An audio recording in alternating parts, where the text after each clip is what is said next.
So you can rotate it, you can scale it in a particular axis, you can stretch it, you can.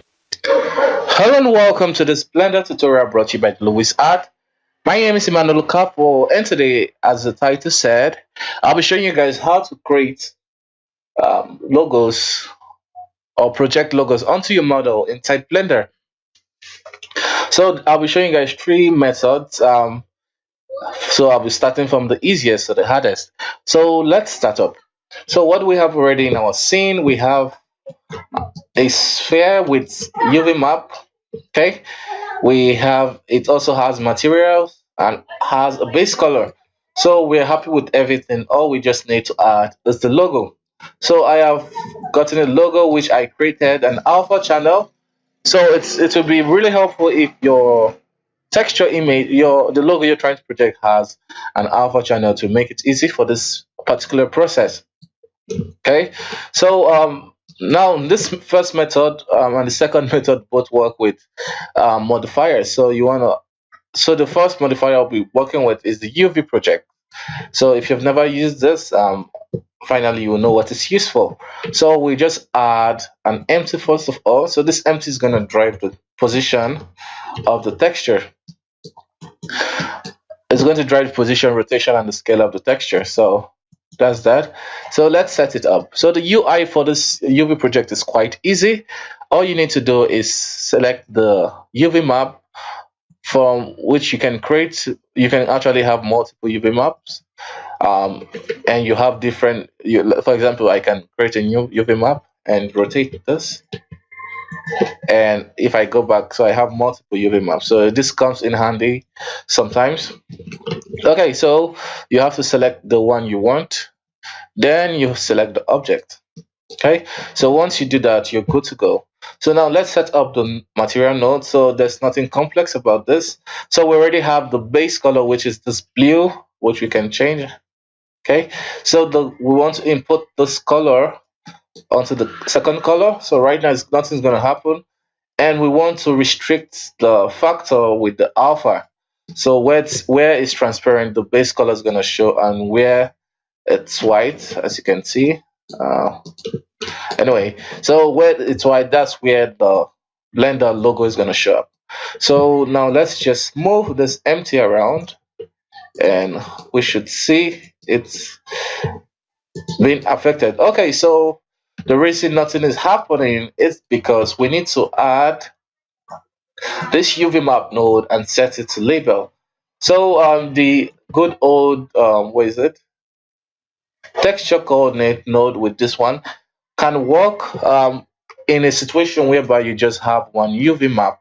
But for a situation where you have like multiple UV maps, which when using this particular method you will need to create, so it's a good way. It's a good practice. When you're using this method, it's always good to use this particular node so you can be able to restrict this texture image to just a particular UV map. So once you do that, now we can move this um, object around and we should see the texture. Okay, so all you need to do now is just play with it till you get it aligned. So you can rotate it, you can scale it in a particular axis, you can stretch it, you can. So this method you have full control of aligning where you want the texture to be. So if you want it to just have like a single um, side for the texture, I think that's possible if we set it to clip.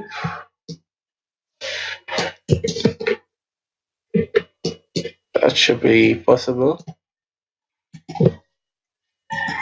Anyway, usually when you set it to clip, it should work. I think it's probably because of the way I unwrapped the object. Okay, so this method is also good because once you have this, you can always just hide the empty. You can scale. Okay, you don't have to scale the object. So you can parent this empty to this object so that anytime you move it, you will not lose the position of this UV map. So I think you can also apply it. Yeah, you can apply it and it becomes a texture of its own, if I'm not mistaken. Anyway, so you can actually apply it. Um, yeah. So that's the first one. I hope I'm not going too long. I just wanted to be a short tutorial. For the second one is the UV wrap. So it's kind of the same thing. So, but you need two control objects. So I'll just use this to empty. So for the second one, empty two. Select this UV image. So it's same thing. You just drive it with this object. Moving this object around, it should appear anytime soon.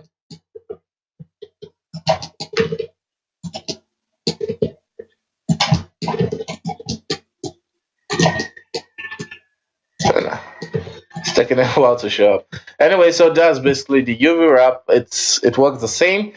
And finally, this is a one that's gonna take a longer time because it's a bit it's not as dynamic as this one. So it's the good old texturing, hardcore texturing, which most of you may need to do. So you don't need any modifier for this. What you actually need is, I'll just delete this. We just need to add, and for this we just need one UV map. We just need to add an image texture. So we'll click on new. We'll call this anything we want to call it, and we'll leave the resolution for now as it is. So for the color, we don't care about the color. What we care about is to make sure that the alpha is at 0.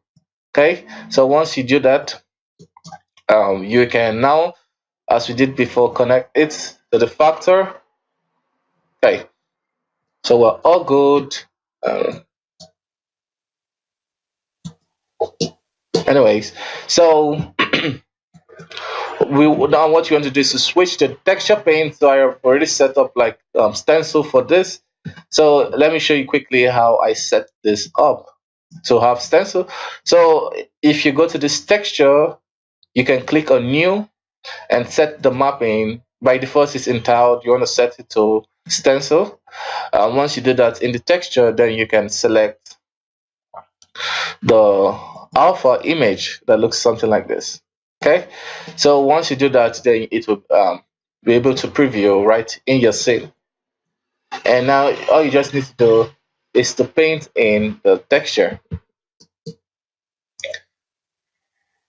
Okay, I'm trying to fix the.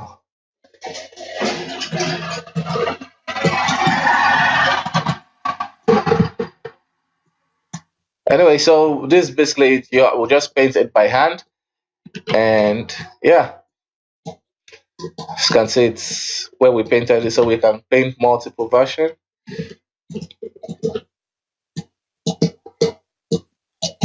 So paint one here.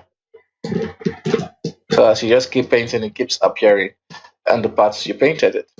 So let's say you're done and you want to take it to a game engine, or you want to have it like one texture, so you just bake it out. So the way I bake it out is to just create a new one and call this, let's call this ball color.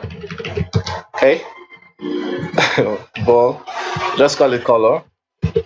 Okay, so we want to turn up the alpha so it doesn't really matter. And yeah, so and I usually just add like an emission node and connect the colors I'm trying to bake out, so which is this color. And I will select this texture which I want to have as the final one and select the object. And in the render tab, make sure you're in cycles, bake emission, and just hit bake.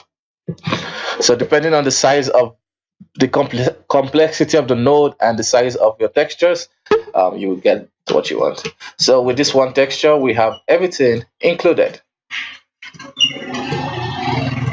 So now we can even delete everything. We just have one texture to work with. Yeah, I even think you fixed those artifacts. So yeah, here's it. So thank you guys for watching this tutorial. I hope it was helpful. And I know I don't really talk very articulated most of the times, but I hope you guys still understand me.